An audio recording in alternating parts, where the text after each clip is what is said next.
जिला बालेश्वर जिला खैरा को एनएसी घोषणा करा नजिबा प्रतिवाद रे विक्षोभ तेबे बंद पालन रे अंचलर समस्त संगठन और विभिन्न राजनैतिक दल सामिल होइथिले। सकाळ 7टार अपराह्न 2टा पर्यंत खैरा बजार स्कूल कॉलेज सरकारी कार्यालय बंद रहिथिला। सरकार खैरा को विज्ञापित अंचल बा एनएसी घोषणा न करिबा जाय लड़ाई जारी रखिबा को कर्मकर्ता माने चेतावनी दैछन्ति। तेबे आंदोलनकारी माने ब्लॉक ऑफिस सम्मुख में सोर कोपारी रास्ता अवरोध करिथिबारु जानवाहन चलाचल बंद हो जाइथिला।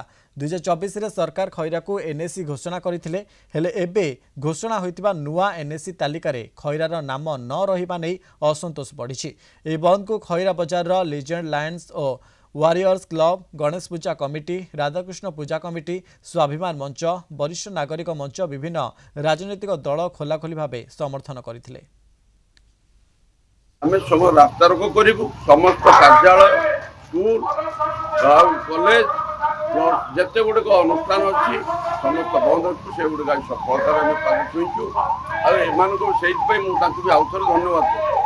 या परवर्ती पर्याय कथा पचारे मत मुझे आज मात्र आरंभ है।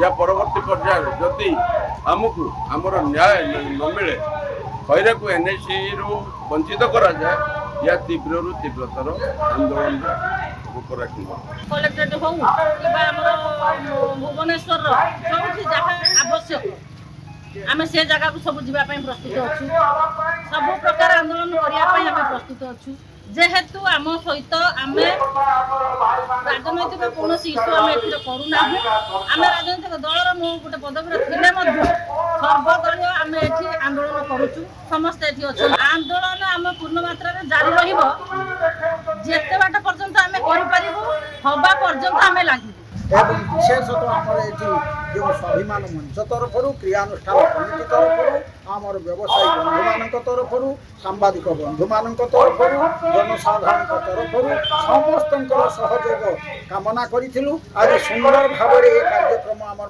सफल होती तेणु आम परवर्ती पर्यायर आगे किभली भाव में लगिबू ये विषय आम क्रियानुष्ठान कमिटी स्थिर कर आमर आंदोलन आगे निश्चित जारी।